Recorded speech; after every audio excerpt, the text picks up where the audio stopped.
According to Forbes, the Russian Federation is planning a large-scale offensive on Kupyansk and is deploying weapons there.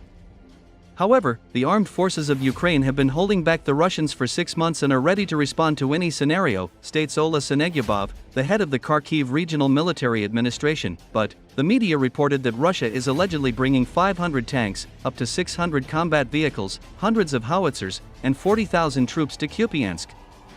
The article states that the capture of Kupyansk is the main goal of the Russians.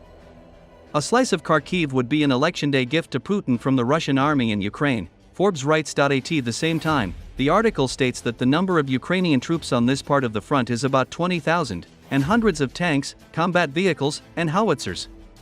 But people and vehicles aren't the problem for the Ukrainians. The problem is ammunition.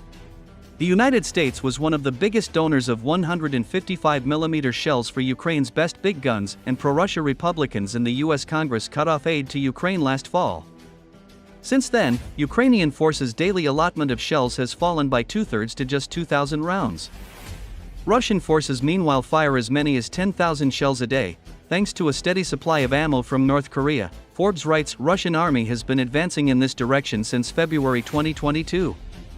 Until now, the occupiers have not abandoned their intentions to recapture the liberated territories, as this is a logistically important area for them. Armed forces of Ukraine have been repelling enemy attacks all this time. The armed forces are ready for any further scenarios, enemy actions, and quick response to intelligence results.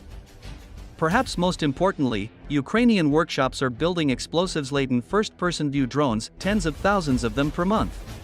As artillery ammunition becomes scarce, Ukrainian brigades are flinging more and more FPVs at the Russians, sometimes thousands per day all along the 600-mile front.